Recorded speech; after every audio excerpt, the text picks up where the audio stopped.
Makasih Oh, lah. ya, Banget. semangat ya. Oke, mungkin saya mulai aja. Bismillahirrahmanirrahim. Alhamdulillahirrabbilalamin wa bihi nasta'in wa ala umuri dunya waddin wassalatu wassalamu ala asrafil anbiya'i wal mursalin wa ala alihi wa sahbihi ajma'in amma ba'du. Pertama-tama marilah kita panjatkan puji syukur kita ke hadirat Allah Subhanahu wa taala, Tuhan semesta alam yang telah memberikan kita kesehatan, memberikan kita berbagai macam nikmat sehingga alhamdulillah pada hari ini kita masih bisa berkumpul ya di Zoom ini dalam keadaan sehat walafiat dan bisa juga melaksanakan kegiatan-kegiatan kita dengan baik, belajar dengan maksimal dan ibadah dengan sebaik mungkin. Oke, mungkin sebelum Kak Faza cerita-cerita, mungkin ada baiknya tak kenal maka ta'aruf ya. Tak kenal maka ta'aruf. Jadi ada baiknya Kak Faza sedikit sampaikan profil singkat Kak Faza. Jadi nama bisa dilihat Fazati Raffi, adik-adik atau teman-teman bisa panggil saya Kak Faza. Asal daerah, saya dari Tangerang Selatan di Banten. Mungkin adik-adik tahu ya Tangerang Selatan di mana? Ya. Lalu tempat tinggal saat ini, alhamdulillah Kak Faza sedang studi di Jepang, tepatnya di kota Kanagawa, Jepang, dan studi Kak Faza sekarang di mahasiswa S2 di Tokyo Institute of Technology di Jepang. Nah, kegiatan Kak Faza sekarang tentunya terus beribadah, lalu juga di Tokyo Institute of Technology ini Kak Faza kuliah, jadi mengambil mata kuliah, lalu riset juga. Jadi karena di kuliah Kak Faza itu tidak hanya belajar saja, juga kita bereksperimen, jadi riset dan berorganisasi. Jadi karena di Jepang ini ada banyak ada banyak perhimpunan mahasiswa, juga kelompok-kelompok keluarga-keluarga Islam Indonesia dan seterusnya. Dan ini alamat email Kak Faza. Mungkin kalau ada yang mau bertanya-tanya bisa langsung ke email nanti ya. Oke, mungkin langsung saja cerita sedikit tentang riwayat pendidikan Kak Faza ya. Jadi dulu Kak Faza SD atau sekolah dasar di SDIT Nur Fatahillah di Tangerang Selatan, Banten. Lalu lanjut ke SMP, namanya SMP IT Insan Harapan di Tangerang Selatan, Banten juga. Lalu setelah lulus, Kak Faza lanjut ke SMA di Iman Insan Centika Serpong di Tangerang Selatan, Banten. Lalu setelah itu sarjana atau kuliah S1 di Institut Teknologi Bandung atau ITB di Bandung, Jawa Barat. Jadi SD, SMP, SMA Kak Faza di Tangerang Selatan, Banten. Lalu saat sarjana sudah pindah provinsi ke Bandung. Lalu dari mulai 2020 bulan Oktober, jadi tahun lalu ya, hampir setahun yang lalu, sampai saat ini Kak Faza sedang melanjutkan studi master atau S2 di Tokyo Institute of Technology di Jepang.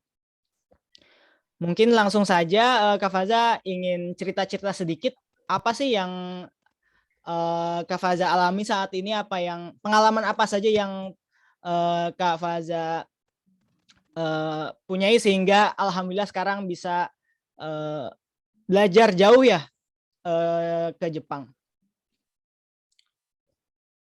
Jadi mungkin dimulai dari cerita SD dan SMP dulu ya. Nah, sebenarnya Kak Faza ini bukan siswa yang benar-benar suka semua pelajaran. Jadi maksudnya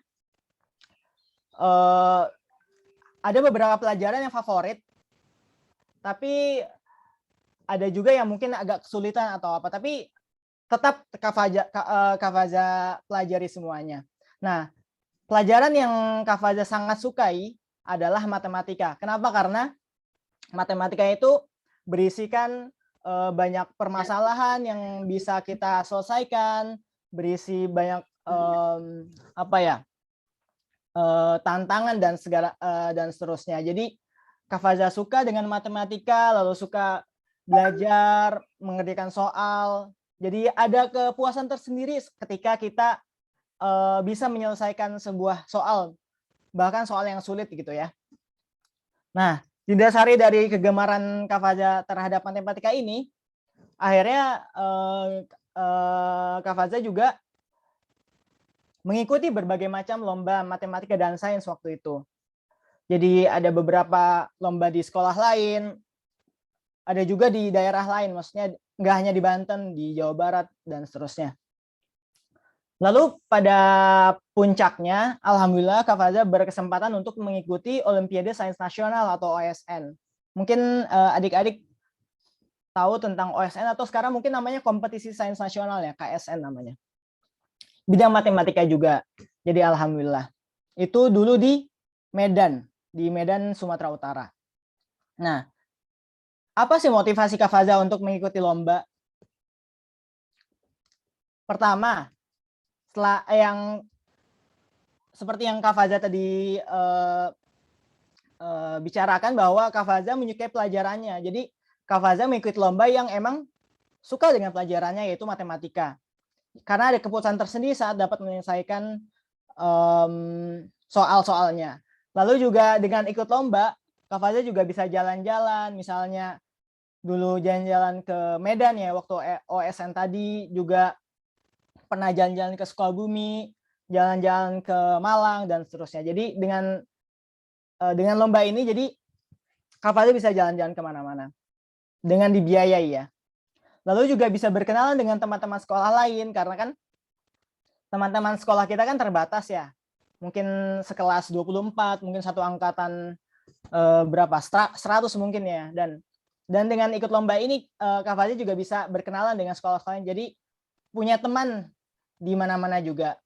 Lalu juga ada satu motivasi yang mungkin cukup menarik juga, karena saat menang lomba kita punya hadiah, ya kita bisa mendapat hadiah, dan akhirnya hadiah ini bisa kita tabung untuk mungkin keperluan kita nanti, atau mungkin kita ingin membeli sesuatu yang kita inginkan, jadi bisa kita tabung gitu. Nah, itu motivasi kenapa ikut lomba. Nah, lalu lanjut setelah Kak Faza di SMP, lanjut ke SMA.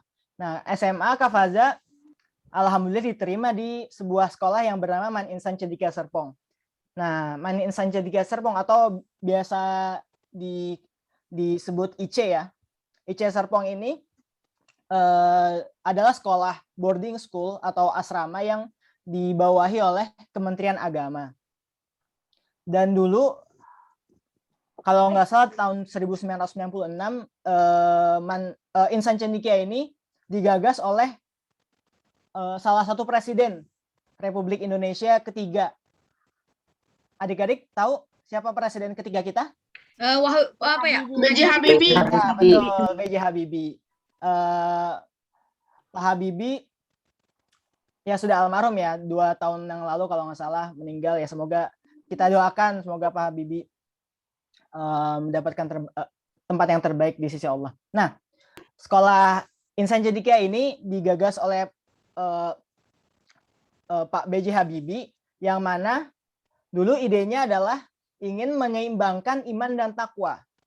Jadi, ini menyeimbangkan iman takwa dan iptek atau ilmu pengetahuan dan teknologi. Jadi, mungkin asrama pesantren saat itu kebanyakan masih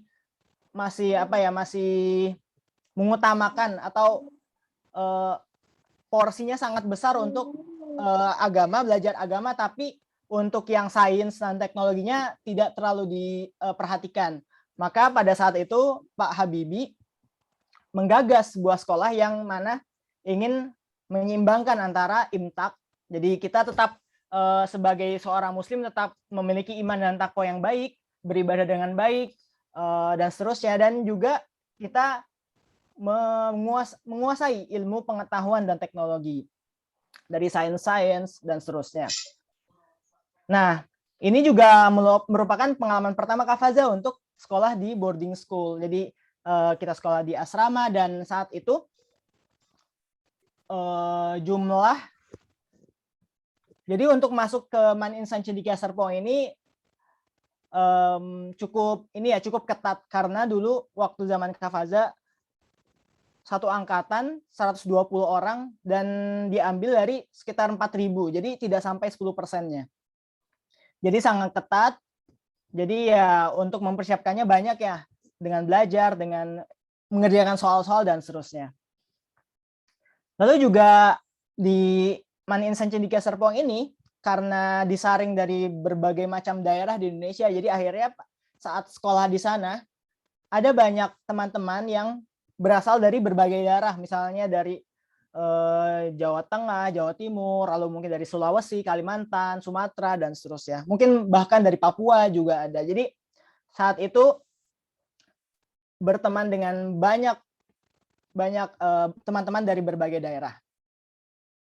Lalu juga karena juga Kafaza dulu suka lomba, jadi dilanjutkan juga di SMA ini, di masa SMA ini untuk mengikuti berbagai lomba matematika juga, dan itu regional dan nasional.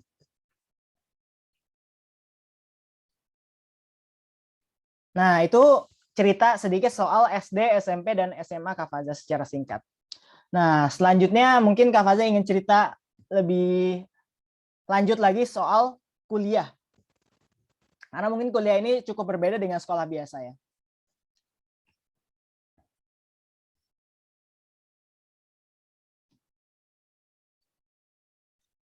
Nah, setelah Kafaza lulus dari Man Insan Cendekia Serpong tadi, di tahun 2014, Kafaza melanjutkan kuliah di Institut Teknologi Bandung, ITB di Bandung, Jawa Barat. Nah, ITB ini adalah salah satu universitas terbaik di Indonesia. Seperti yang kita tahu, ada banyak ya universitas di Indonesia yang bagus. Seperti misalnya ITB, lalu UI atau Universitas Indonesia, lalu UGM, ya benar, Gajah Mada, dan ya masih banyak ITS, dan seterusnya. Nah, ITB adalah salah satu universitas yang terbaik. Nah, karena dari sejarah panjang itu, ITB ini juga memiliki dosen-dosen yang berkualitas dan pembelajaran juga berkualitas. Berkualitas di sini dari banyak arti ya, mulai dari bahan-bahannya, lalu dosen-dosennya juga yang berasal dari lulusan luar negeri, misal dari Eropa, dari Jepang atau dari Amerika juga ada. Lalu juga alat-alat untuk eksperimen juga cukup lengkap di ITB, dan juga untuk sebagai mahasiswa itu perjuangannya tidak mudah ya, karena di ITB ada yang bilang masuknya sulit, keluarnya juga lebih sulit. Maksudnya, oke, kita sudah sudah lulus dari tes ITB. Nah, setelah kita kuliah, tugas dan seterusnya itu ternyata lebih sulit lagi. Makanya banyak yang bilang masuknya sulit, lulusnya lebih sulit gitu. Jadi itu adalah perjuangan yang cukup menantang, khususnya bagi Kafaza ya, untuk menyelesaikan studi di ITB. Tapi lingkungan di ITB sangat-sangat kondusif, karena ITB ini bertempat di Bandung ya. Bandung itu kalau menurut Kafaza kota yang sangat nyaman untuk belajar, mulai dari suhunya yang cukup sejuk. Jadi kalau dibanding dengan tempat tinggal Kafaza yang sebelumnya di Tangerang Selatan, itu kan cukup panas. Nah, di Bandung ini cukup sejuk, jadinya jadinya lebih nyaman untuk belajar, untuk mengerjakan tugas dan seterusnya. Lalu juga ada banyak banyak kuliner. Jadi kalau misalnya penat belajar atau penat mengerjakan tugas, kita juga bisa jajan gitu, misalnya lumpia basah atau seblak atau kan banyak ya makanan-makanan di Bandung yang cukup terkenal. Lalu juga di ITB ada sebuah masjid yang sangat terkenal, namanya Salman. Ada yang tahu atau ada yang pernah sholat di Masjid Salman?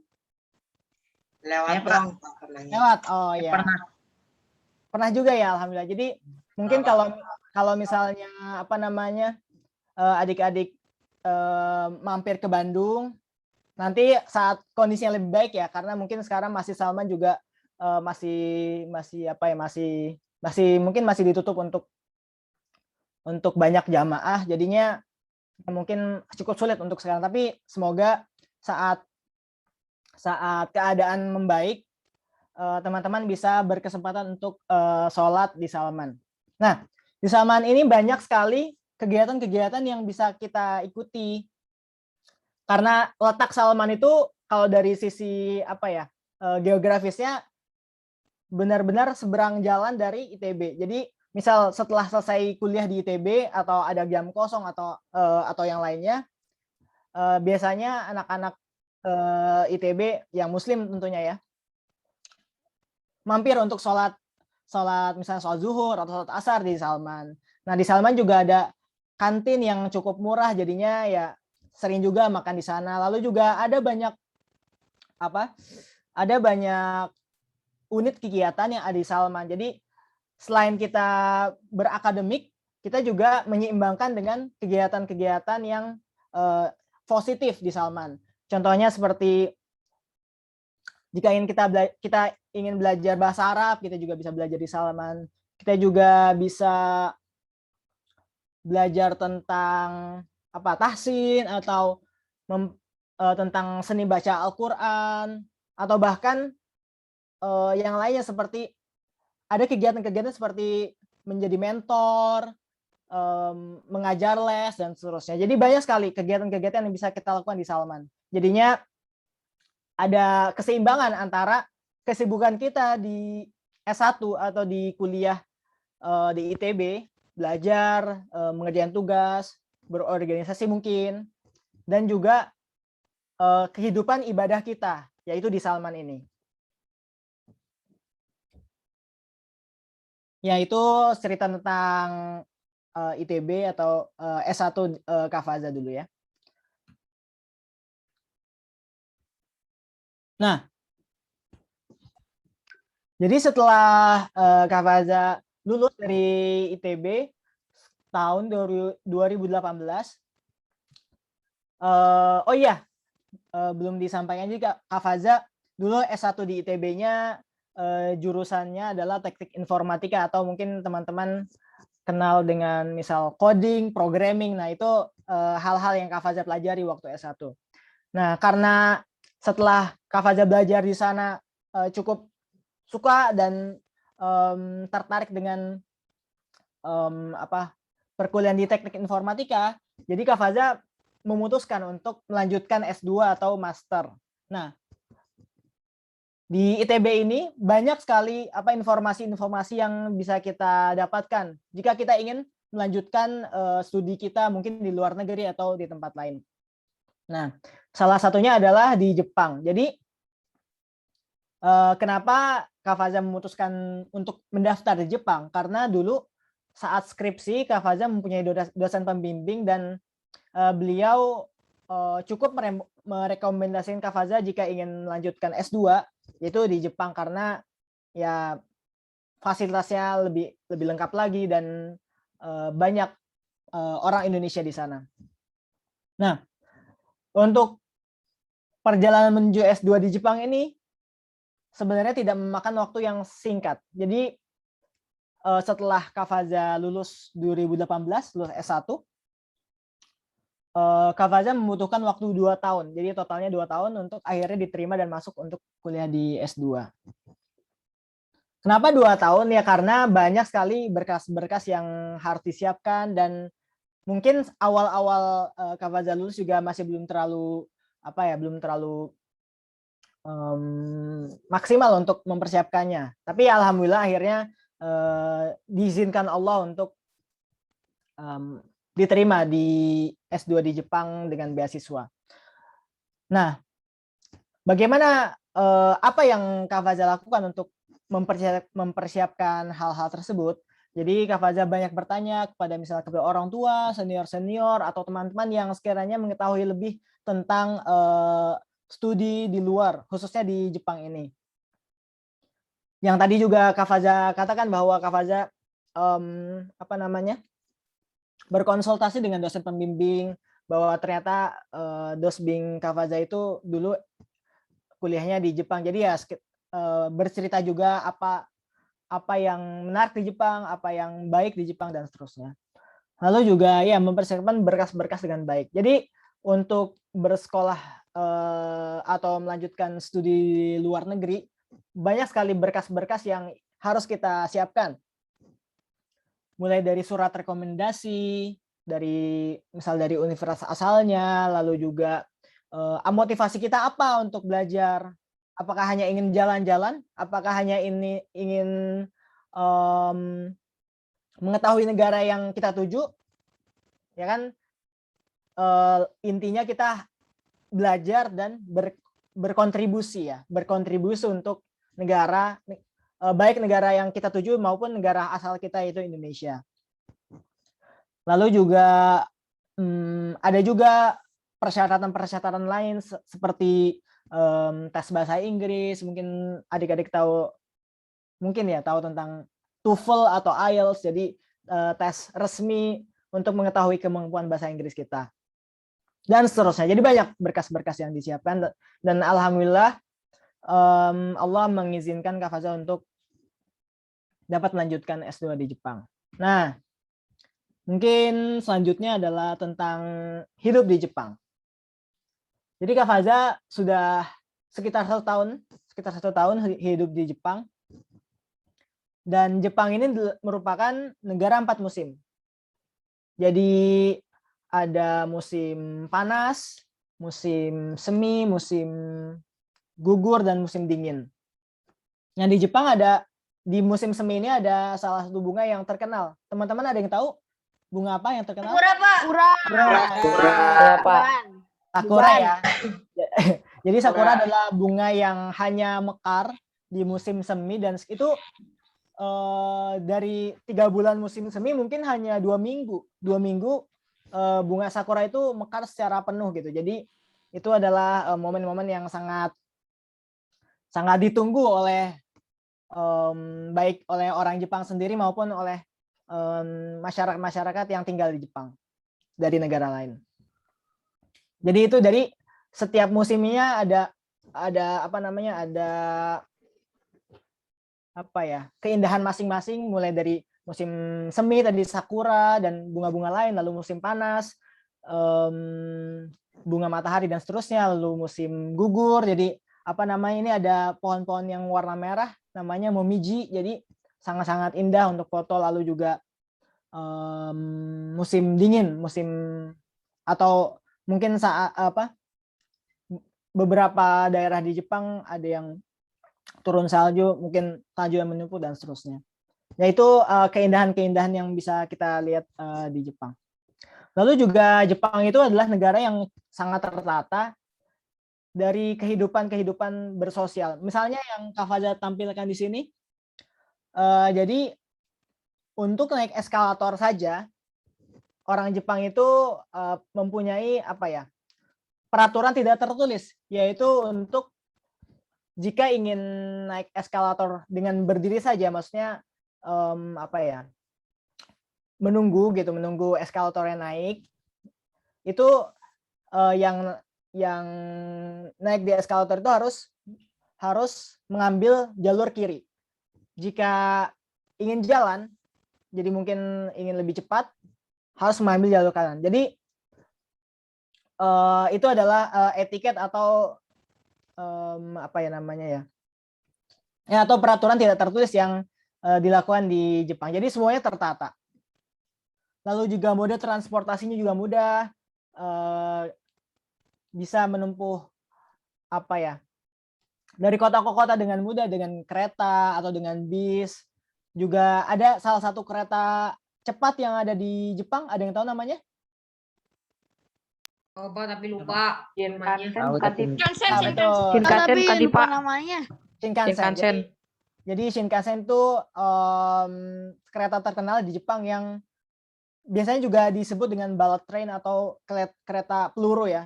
Jadi seakan-akan secepat peluru gitu jalannya, karena emang cepat sekali Shinkansen itu. Karena bisa menghubungkan misalnya dari Jakarta ke Surabaya dengan waktu hanya 3 jam, itu Shinkansen bisa. Dan seterusnya. Jadi banyak mode transportasi yang dapat kita ambil. Dan juga di Jepang ini adalah negara yang terkenal aman. Amannya bagaimana? Jadi ini contoh saja. Jadi ada banyak cerita. Misalnya dia terjatuh gitu dompet di jalan, misalnya di depan stasiun. Nah saat dia sampai rumah, kok dompetnya nggak ada, dicari di kantong nggak ada. Terus baru ingat, oh iya, saya sepertinya jatuh di stasiun misalnya. Terus saat balik ke stasiun mungkin sekitar 1-2 jam setelahnya masih ada ternyata. Jadi seaman itu gitu di Jepang. Nggak diambil kalau di sini Iya, nggak ada yang ngambil. terdiambil. Nah, kalau mungkin di mana, mungkin kan ada yang iseng. Ntar orang kayak gini, tuh, alhamdulillah ada rezeki, dapat Wah, dompet, isi nah itu duit, kan. alhamdulillah. Padahal itu rezeki yang bukan hak kita kan, jadi itu nggak boleh kita ambil. It's Nah, not halal. betul. Nah, di Jepang ini orang-orang mengetahui hal itu, walaupun mungkin mayoritas orang Jepang itu bukan beragama Muslim atau bukan beragama Islam. Orang Jepang tahu bahwa itu bukan hak dia, jadi dia tidak boleh ngambil itu. Jadi yang orang tadi yang kembali lagi ke stasiun, oh masih ada, alhamdulillah, jadi ambil, ya begitu. Jadi begitu gambaran sedikit tentang kehidupan di Jepang. Nah, dari mungkin hal-hal positif ini, apakah semuanya positif atau apakah semuanya menyenangkan? Tentu saja banyak tantangannya ya. Belajar bahasa Jepang, Pak. Jepang, Pak. Saya juga. Nah, tantangan-tantangan ini mungkin lebih ke sebagai seorang Muslim. Jadi banyak sekali tantangan-tantangan yang harus kita hadapi saat saat tinggal di negara minoritas Islam atau ya seperti Jepang ini. Nah, itu yang pertama, minimnya makanan halal. Jadi karena mayoritas bukan Muslim, jadi banyak sekali daging-daging tidak halal seperti B2 atau mungkin bahkan daging ayam dan sapi pun yang dijual di restoran-restoran juga belum tentu halal, karena kan untuk menjadi halal daging-daging tersebut harus disembelih atau hewannya harus disembelih dengan bacaan bismillah kan, sesuai syariat Muslim, syariat Islam. Jadinya itu adalah salah satu tantangan yang dihadapi oleh ya masyarakat orang-orang Islam yang tinggal di minoritas Islam. Lalu juga minimnya tempat sholat. Jadi tidak seperti Indonesia yang mungkin 100 meter dapat masjid, dapat musola dan seterusnya. Di setiap mall ada musola. Lalu ya banyak sekali musola dan masjid. Nah, di Jepang mungkin jumlah masjid di bawah 100 totalnya ya. Dan jarak pun sangat jauh. Mungkin baru dapat masjid 5 kilo atau 10 kilo. Jadi saat waktunya azan dan tidak ada tempat sholat, misalnya kita sedang berpergian, kita harus mencari tempat-tempat yang untuk alternatif sholat. Misalnya dengan yang Kak Faza tampilkan ini Kak Faza sedang jalan-jalan di sebuah kota di Jepang dan tidak ada tempat sholat di sana. Jadinya karena sudah waktu sholat, jadinya secara terpaksa kami sholat di sana dan menggelar sajadah. Jadi itu di tanah, tapi tanahnya tidak tanah yang basah sehingga tidak terlalu mengotori sajadahnya. Jadi gitu. Lalu juga minimnya kegiatan keislaman. Ya karena masjid dan musola juga sedikit, jadi ya mungkin kegiatan keislaman hanya diadakan di masjid-masjid yang ada di Jepang dan itu sangat jarang. Jadinya sebagai umat Islam, kita kan tentunya butuh untuk mencharge atau untuk memperbaiki iman kita. Nah, ini juga sebuah tantangan bagaimana kita menghadiri majelis-majelis ilmu Islam dan seterusnya.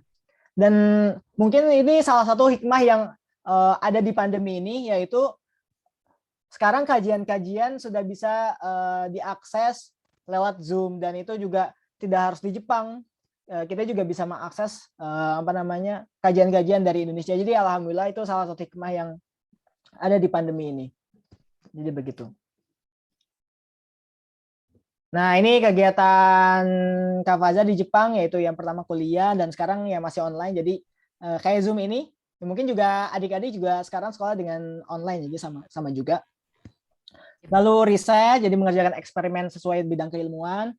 Nah, Kak Faza kan tadi juga cerita bahwa sekarang tentang informatika atau tentang komputer. Jadi Kak Faza eksperimen ya soal itu. Lalu juga berkehidupan sosial, ada PPI atau Perhimpunan Pelajar Indonesia. Lalu juga keluarga masyarakat Indonesia, masyarakat Islam dan seterusnya, dan organisasi lain. Dan juga tidak lupa karena sebagai pribadi sebagai seorang Muslim, Kak Faza juga tidak lupa beribadah, sholat, lalu ya puasa juga sama ya. Dan juga saat ada kesempatan juga bisa sholat di masjid dan seterusnya. Nah, yang poin terakhir rekreasi ini hanya tambahan, hanya ya untuk refresh karena banyak kesibukan lain. Akhirnya untuk refresh bisa juga berekreasi misalnya di sini di kebun sakura. Jadi banyak tempat-tempat ini saat zaman sakura April, banyak tempat-tempat taman-taman yang berisikan pohon sakura yang sangat banyak, jadinya ya alhamdulillah masya Allah sangat indah. Lalu juga di sini ada foto saat Kak Faza mengunjungi sebuah kota yang bangunan-bangunannya masih bangunan-bangunan lama Jepang, atau mungkin kalau adik-adik tahu ada namanya zaman Edo. Zaman Edo itu zaman lampau, zaman zaman abad pertengahan. Iya, zaman abad pertengahan Jepang, jadinya gedung-gedungnya masih gedung-gedung lama gitu, dan ya sangat-sangat bagus. Mungkin kalau dibandingkan analogikan di Indonesia seperti kota lama ya. Kota lama di Jakarta Utara itu kan kota lama di Jakarta. Kota lama di Jakarta itu berisikan bangunan-bangunan Belanda gitu misalnya ya. Jadi gitu. Terus ya dan seterusnya. Nah, selanjutnya tadi sudah Kak Faza cerita tentang pengalaman-pengalaman mulai dari SD, SMP, SMA, lalu S1 di ITB dan S2 di Jepang. Nah, apa sih pembelajaran yang didapat? Nah, yang pasti kita harus terus menjaga motivasi kita untuk mencapai apa yang kita inginkan, atau apa yang kita ingin capai. Yang pertama, jadikan sesuatu sebagai motivasi untuk mencapai tujuan kita. Misalnya, tujuan kita adalah ingin membahagiakan orang tua yang telah mendidik kita, membesarkan kita, membiayai kita hingga saat ini. Maka pokoknya saya ingin membahagiakan orang tua saya dengan saya berprestasi di sekolah atau seterusnya. Jadikan itu sebagai motivasi kita. Misal pada satu saat kita mendapat mendapat nilai yang tidak bagus, ya mungkin ada satu kekecewaan kita, tapi jadikan karena kita ingin membahagiakan orang tua, jadi jadikan itu sebagai motivasi. Jadi wah, saya harus belajar lebih giat nih untuk bisa mendapat nilai yang lebih bagus misalnya, dan seterusnya. Jadi jadikan sesuatu sebagai motivasi. Lalu juga ketahui apa yang kita sukai, misalnya adik-adik suka gambar atau adik-adik suka eksperimen dan seterusnya, berarti wah, kalau gambar berarti mungkin saya ingin nanti jadi ilustrator atau ingin jadi komikus misalnya ya. Jadi ya jadikan ketahui apa yang kita sukai, ketahui apa yang bidang yang kita enjoy atau kita senangi untuk lakukan, sehingga ini bisa menjadi sebuah modal kita untuk di masa depan. Lalu atasi rasa penasaran atau curiosity dengan mencari tahu. Misalnya, kenapa sih komputer bisa menyala? Apa sih bagian-bagian yang membuat komputer itu menyala? Nah, itu kan sebuah penasaran ya. Kenapa sih? Kenapa sih? Kenapa sih itu? Kenapa sih ini? Nah, atasi hal itu dengan mencari tahu. Misalnya tanya ke orang tua atau tanya ke guru kita, ke ustadz ustazah kita. Kenapa sih Bu ini? Kenapa sih Ustadz itu? Nah, dan seterusnya. Sehingga kita bisa terus mengembangkan wawasan kita. Oh ternyata komputer itu punya bagian-bagian yang bisa bagian power, bagian otaknya dan seterusnya, sehingga kita bisa mudah mengerjakan pekerjaan kita di komputer dan seterusnya. Lalu juga tentukan tujuan dan goals kita. Misal tujuan goals kita atau tujuan kita, saya ingin menjadi penulis yang hebat. Nah, apa hanya kita ingin berkata seperti itu saja dengan mengatakan bahwa kita ingin menjadi penulis yang terkenal misalnya.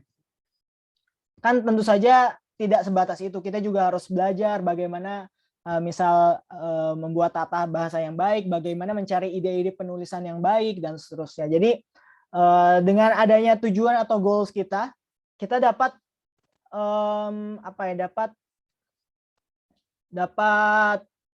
menentukan apa yang harus kita lakukan dari sekarang gitu. Nah, berkaitan dengan tujuan goals ini, Kavada ingin memperkenalkan salah satu instrumen atau salah satu alat yang bisa membuat planning atau rencana kita lebih terukur, yaitu ini ada yang namanya peta hidup. Nah, peta hidup ini adalah ya seperti peta, yang namanya juga peta hidup. Jadi peta bagaimana kehidupan kita berjalan. Jadi ini ada satu kotak ini merupakan menunjukkan umur kita, misalnya dari 0 tahun, 1, 2, 3, 4, 5, seterusnya ini kalau nggak salah sampai 70 ya. Jadi di setiap kotak ini kita tuliskan apa hal yang terjadi. Misalnya sekarang adik-adik mungkin usia berapa? 13, 14? Ya mungkin sekitar segitu ya. 12 ya, 12, 13, 14. Jadi mulai dari 0 sampai 12 kita tuliskan apa yang kita alami saat itu. Misalnya masuk TK tahun berapa, masuk SD tahun berapa, misal menang lomba ini tahun berapa dan seterusnya. Lalu untuk yang ke depan misalnya umur 15, 16 dan seterusnya, kita tulis nih apa yang ingin kita capai, apa yang ingin kita tuju. Jadi misal saya ingin SMA masuk di tadi misal sekolah Kafaza Man Insan Cendika Serpong. Jadi tulis di umur ke misalnya 16 saya masuk Man Insan Cendika Serpong. Lalu lulus tahun berapa? Lalu ingin S1 di mana, S2 di mana misal, atau sampai S3 di mana gitu. Terus ingin bekerja di mana? Saya ingin menjadi presiden pada usia saya yang ke-50 misalnya, atau ke 45 gitu misalnya. Jadi dengan menuliskan hal itu kita juga oh iya ya, saya ingin melakukan ini, saya ingin menjadi ini. Jadi rencana kita lebih terukur, lebih terencana dengan baik. Dan ini juga bisa kita tempel di atas meja belajar kita atau di pintu kamar kita, sehingga oh iya ya, saya ingin merencanakan ini, jadi saya harus semangat untuk belajar, saya harus giat untuk mencapai cita-cita saya dan seterusnya. Nah, setelah berusaha, setelah kita merencanakan lalu berikhtiar merencanakan tujuan kita dan apa yang harus kita lakukan, dan kita berikhtiar atas hal itu, berusaha atas hal itu, apa yang harus kita lakukan? Nah, yang pertama pastinya kita harus bertawakal kepada Allah Subhanahu wa taala, karena segala sesuatu itu ditentukan oleh Allah. Kak Faza mengutip dari surat Ali Imran ayat 159, "Faida azamta fatawakkal 'ala Allah." Kemudian apabila kamu telah membulatkan tekad, maka bertawakal kepada Allah. Maka setelah kita benar-benar berusaha berikhtiar dengan baik, maka kita serahkan kepada Allah. Kita bukan pasrah, tapi kita kalau pasrah kan mungkin kita tidak melakukan apa-apa, ya udahlah bagaimana nantinya. Tapi kita di sini berikhtiar, kita berusaha, berazam, membulatkan tekad. Maka di sini kita sudah mendapatkan pahala dari ikhtiar itu dan kita bertawakal kepada Allah.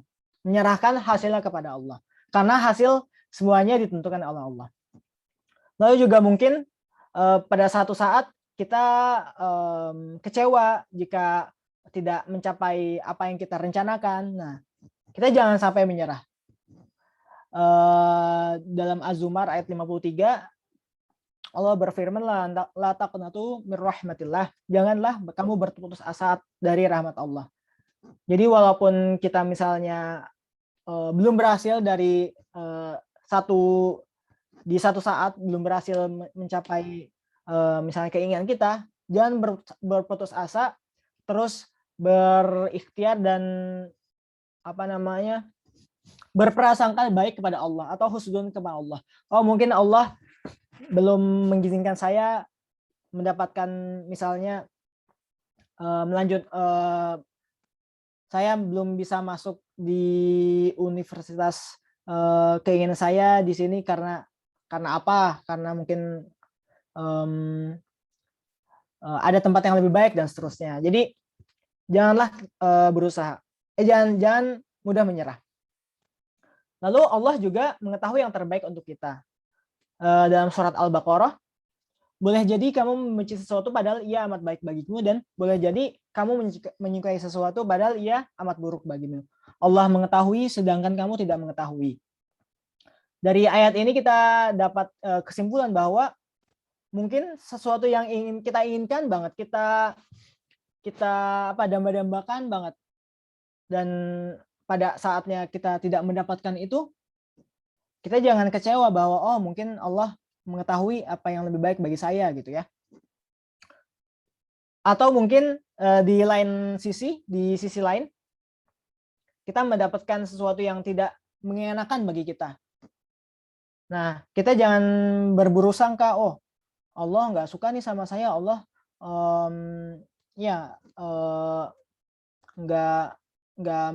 nggak ingin saya bahagia nih atau dan seterusnya. Tapi kita melihat di sisi lain, oh ya mungkin Allah tahu nih ini baik-baik saya. Mungkin dengan saya misalnya tidak berhasil di poin ini, saya bisa lebih semangat nih ke depannya dan seterusnya. Jadi semua hal itu Allah yang mengetahui. Kita sebagai manusia hanya bisa berikhtiar, hanya bisa merencanakan, semuanya Allah yang menentukan. Dan Allah mengetahui yang terbaik bagi kita. Nah, faktor-faktor lain dalam berusaha atau mencapai impian kita yaitu yang pertama, terus beribadah dan berdoa kepada Allah. Karena kita hanyalah seorang hamba yang lemah, penuh dosa, penuh salah. Jadi kita terus berdoa kepada Allah, beribadah kepada Allah, dan seterusnya. Lalu juga beramal soleh, membantu orang lain yang kesulitan. Misalnya orang tua kita membutuhkan kita, misalnya, nah bantu ibu masak, ya kita bantu. Atau misalnya kakak kita, dek, atau misalnya adik kita kesulitan dalam mengerjakan PR, terus kita bantu dengan ya mengajar adik kita dan seterusnya. Jadi kita membantu orang lain yang kesulitan. Semoga Allah juga membantu urusan-urusan yang kita miliki. Lalu juga yang penting juga adalah memohon ridho kepada Allah, orang tua. Karena ridho Allah itu adalah ridho Allah itu ada pada ridho orang tua. Ridhollahi fi ridhul walidain wa sukhtullahi fi sukhtil walidain. Ini adalah hadis riwayat Imam Tirmidzi bahwa ridho Allah itu ada pada ridho orang tua dan murkanya Allah ada pada murkanya orang tua. Jadi sebagai seorang anak, marilah kita terus berbakti kepada orang tua, berbuat baik, dan ya terus berusaha untuk membanggakan orang tua kita, karena jika orang tua kita ridho terhadap kita, insya Allah Allah juga ridho terhadap kita, dan semoga Allah juga memudahkan kita dalam urusan-urusan yang kita miliki, dalam sekolah, dan seterusnya, dan Allah juga memudahkan kita untuk terus menggapai apa yang kita mimpikan, apa yang kita ingin capai. Ya mungkin itu saja dari Kak Faza. Mohon maaf cukup panjang, jadi ya bisa mungkin ada adik-adik yang ingin bertanya tentang Baik, apa terima gitu. kasih Kak Faza. Masya Allah luar biasa ya teman-teman ya pengalaman Kak Faza dari SD, SMA, SMP, seumuran teman-teman semua, SMA, kuliah sampai S2-nya di Jepang. Oke teman-teman, Kak Faza barusan sudah mempersilakan nih. Silakan yang mau bertanya, boleh raise hand terlebih dahulu teman-teman. Yang kepo nih gimana sih Kak bisa caranya bisa ke Jepang gitu, beasiswa lagi kan. Oke, silakan teman-teman. Ada yang mau bertanya dengan Kak Faza? Oke Kak, sudah ada 2, 3. Oke. Wah, Masya Allah. Siap-siap nih Kak menerima pertanyaan-pertanyaan dari teman-teman luar biasa kita nih. Ada Adia Raka, ada Ale, ada siapa lagi tuh? Jibril, ada Rafael. Oke, kita satu-satu ya teman-teman. Silakan boleh Adia Raka terlebih dahulu. Silakan Raka. Suara saya terdengar jelas tidak? Terdengar. Jelas. Kak Faza kan kuliahnya kan sekarang di Jepang kan? Nah, Ya. Kak Faza belajar bahasa Jepangnya sejak kapan? Oke. Pertanyaan yang sangat bagus. Tadi siapa namanya? Maaf, lupa. Raka. Adia Raka. Adia Raka. Panggilnya Raka atau Adia Raka aja? Raka. Ya, boleh dipanggil. Raka ya, oke. Oke, terima kasih Raka atas pertanyaannya dan pertanyaan yang sangat bagus. Jadi sekarang kan Kak Faza kuliah di Jepang. Bagaimana cara Kak Faza untuk belajar bahasa Jepang dan sejak kapan? Jadi mungkin ini cerita sedikit bahwa dulu Kak Faza sempat tinggal di Jepang, tapi saat Kak Faza masih kecil ya, mungkin umur 1 tahun sampai 4,5 tahun gitu. Jadi masih cukup kecil. Dan ya itu saat itu Kak Faza juga sedikit belajar tentang bahasa Jepang ya, dengan bahasa anak kecil juga ya. Jadinya ya mungkin sekarang tidak terlalu bisa dipakai karena ya sangat-sangat bahasa-bahasa simpel.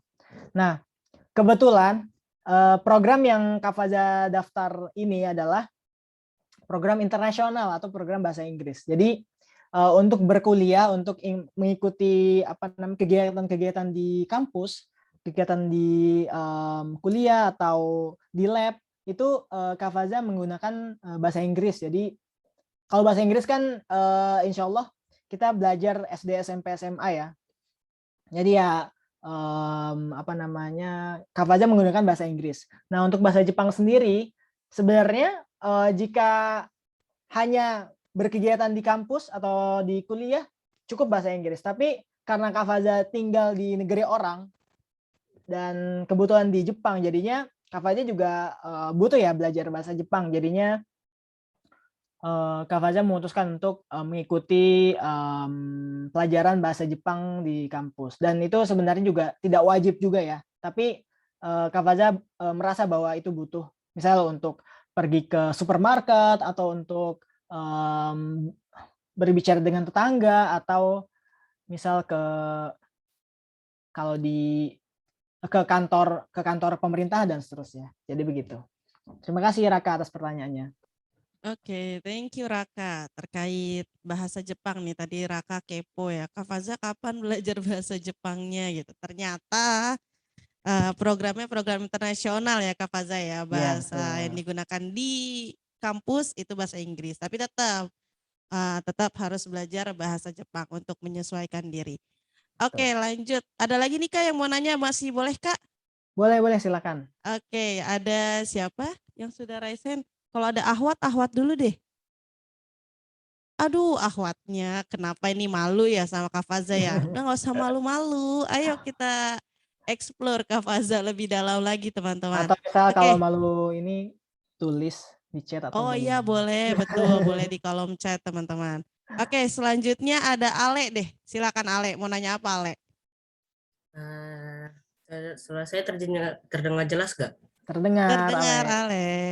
Pertanyaan saya sih nggak ribet-ribet banget. Kakak Boleh. itu bangunnya jam berapa sih? Terus kalau misalnya tidak corona gitu, kalau pergi ke kuliah itu ribet gak sih? Gitu aja ada. Oke. Di Jepang? Iya di Jepang. Oh iya, oke. Ya, terima kasih Ale atas pertanyaannya. Jadi bangunnya jam berapa sih?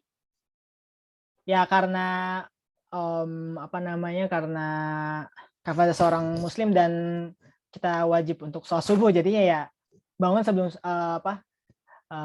sekitar mungkin sebenarnya kalau di Jepang ini waktu subuhnya itu sangat-sangat berbeda antar musimnya ya. Saat musim dingin subuh bisa jam 5.20 pagi. Namun saat musim panas subuh bisa jam 2.30. Jadi di waktu dini hari udah subuh gitu. Jadi ya Kak Faza menyesuaikan jam subuh tersebut. Lebih baik lagi jika bisa bangun sebelum subuh, jadinya bisa tahajud dan seterusnya. Jadi Kak Faza ya kalau rata-rata mungkin ya sekitar jam 3 atau jam 4 ya. Begitu. Itu untuk bangunnya. Dan untuk kalau tidak corona ke kampus atau pergi kuliah bagaimana, mudah atau enggak. Jadi seperti yang tadi Kak Faza juga sudah sampaikan bahwa di Jepang ini mode transportasi itu sangat-sangat mudah, sangat-sangat banyak yang bisa dipilih. Misal dekat dari kampus kita bisa naik sepeda, atau lebih dekat lagi kita bisa jalan kaki. Atau dengan keadaan yang Kak Faza sekarang, Kak Faza jalan kaki ke stasiun di dekat tempat tinggal Kak Faza sekitar 8 menit, lalu naik kereta ya mungkin sekitar 10 menit, lalu juga ke kampus sekitar 5 menit. Jadi sangat-sangat mudah untuk mobilisasi atau untuk berpindah tempat dari satu tempat ke tempat lain di Jepang ini. Walaupun tidak ada Gojek seperti di Indonesia ya. Jadi public transportation-nya sangat-sangat banyak gitu. Dan alhamdulillah sangat mudah. Gitu, Ale. Oke, gitu ya Ale Terima ya. kasih pertanyaannya. Iya Kak, terima kasih juga jawabannya. Oke teman-teman dan juga Ale nih, pertanyaan dari Ale. Nggak jauh beda sebenarnya teman-teman sama kita ya, karena masih sesama muslim ya. Jadi pasti bangun sholat subuh gitu ya. Lebih baik lagi tadi kata Kak Faza, kalau sempat tahajud seperti itu. Oke, sudah ada nih. Oke, Ahwatnya udah nggak malu-malu nih Kak, sudah mau bertanya. Boleh. Oke, silakan boleh Ataya deh. Ataya mau tanya apa Ataya? Masih bisa kan Kak Faza? Masih. Ini kita sampai jam berapa waktunya sudah? Sebenarnya sih kalau di rundown 1 jam ya Kak, sampai jam 12. Oke. Boleh. Silakan Ataya. Belajar bahasa Jepangnya itu bisa nggak huruf-huruf Jepangnya gitu? Oh. Oke. Huruf-hurufnya Kak. Kalau tadi Huruf-huruf Raka Jepang nanya ya? bahasanya, ini lebih ke hurufnya Kak. Iya. Tadi yang bertanya siapa? Ataya ya? Ataya. Oke, terima kasih Ataya atas pertanyaannya. Jadi mungkin teman-teman tahu bahwa alfabet atau alfabet Jepang itu berbeda dengan alfabet yang Latin seperti A, B, C, D. Jadi Jepang itu memakai penulisan yang lain. Mungkin adik-adik tahu bahwa kalau di Jepang pakai A, I, U, E, O, Sashi, Suseso, Kakekuke, dan seterusnya. Jadi sangat berbeda. Mudah atau enggak, sebenarnya lebih ke kita menghafal saja sih. Jadi kita hafal bahwa bentuk ini apa sih bacanya ba, atau bentuk ini apa sih bacanya sa, ka, dan seterusnya. Jadi kalau misal menghafal huruf sendiri sebenarnya ya seperti kita dulu menghafal alfabet. Namun yang lebih menantang lagi bahwa Jepang itu memiliki penulisan lain yang bernama kanji. Nah, kanji ini diserap atau diadopsi dari bahasa Cina. Jadi kan bahasa Cina ada aksara Cina ya yang kombinasi garis-garis dan seterusnya. Nah, itu yang mungkin cukup Kak Faz juga masih belajar ya soal kanji. Jadi untuk belajar misalnya kalau di Jepang itu ada yang namanya hiragana katakana, insya Allah masih cukup mudah. Kalau kanji itu sudah mungkin lebih dari 1000 tulisan atau 1000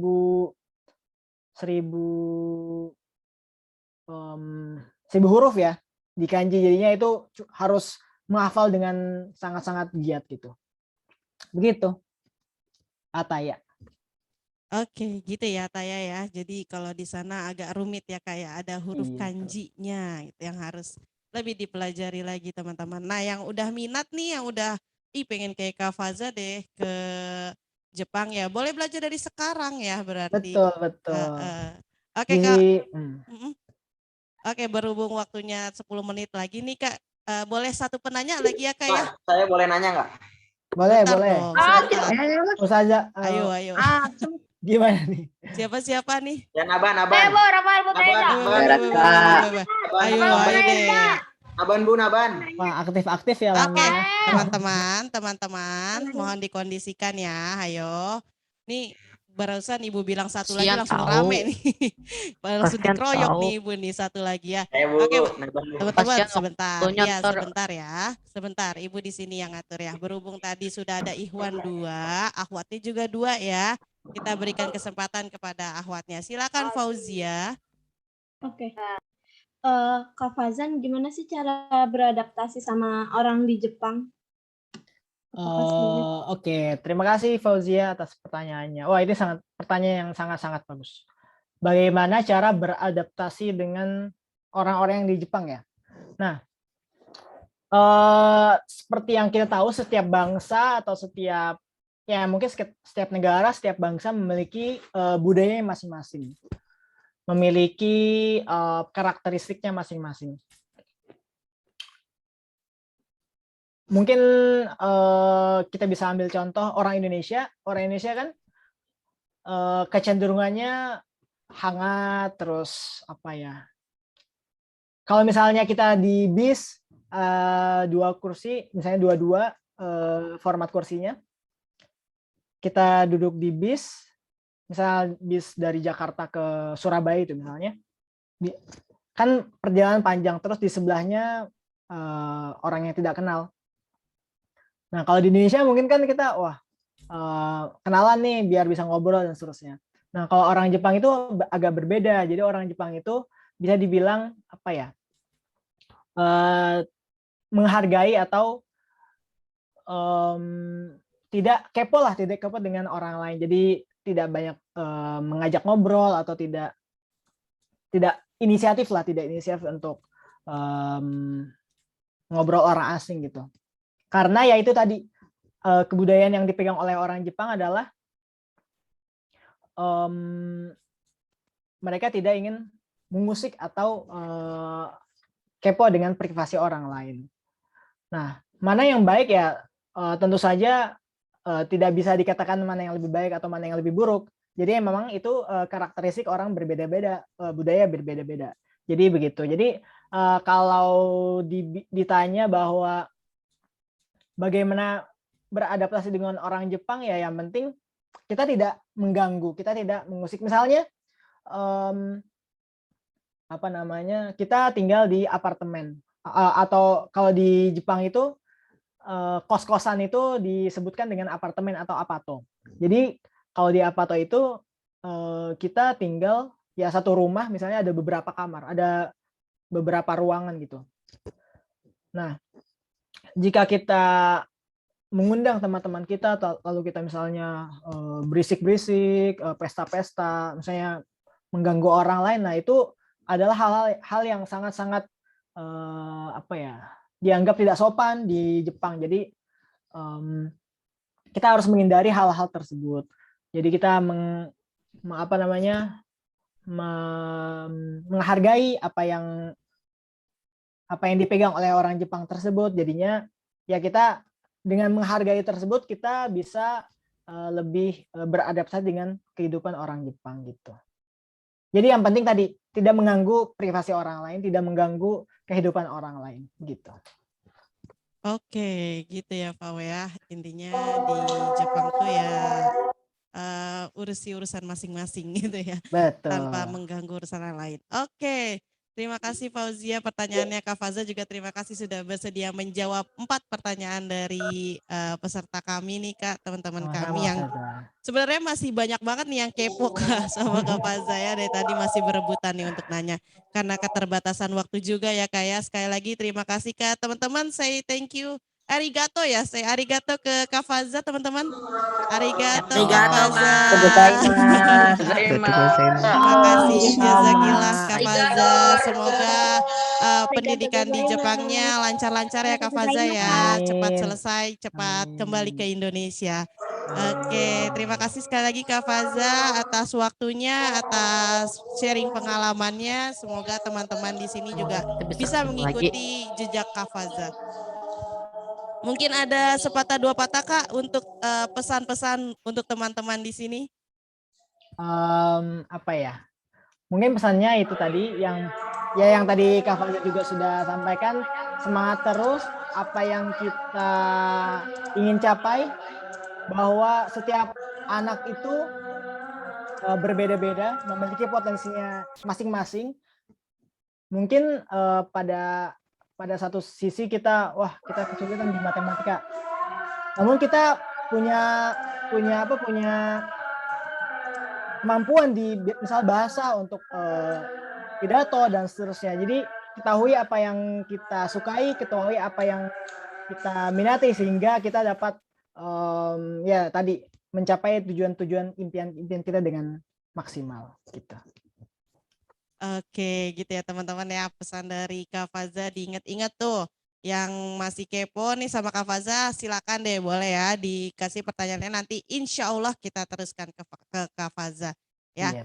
Oke Kak Faza sekali lagi terima kasih, thank you jazakumullah, arigatou gozaimasu. Kami dari SMP Teramania Depok sekali lagi mengucapkan terima kasih atas waktunya, atas sharing sessionnya. Terima kasih juga atas Assalamualaikum kesempatannya. Kak. Assalamualaikum warahmatullahi. Assalamualaikum Kak. Dadah. Assalamualaikum Kak Dadah. Faza. Oke, teman-teman. Monitor in the future. Oke, teman-teman, alhamdulillahirobbilalamin sudah selesai ya kegiatan hari ini setengahnya ya, hampir selesai seluruhnya, tapi kita baru setengahnya karena sekarang waktunya teman-teman semua istirahat, sholat. Yang tidak sedang saum silakan boleh makan siang ya. Nanti kita join Zoom lagi pukul 13 ya teman-teman ya. 13 tepat diharapkan teman-teman sudah masuk untuk sesi mentoring yang kedua dengan kakak-kakak mentor. Ya, ada pertanyaan dulu teman-teman sebelum Ibu tutup.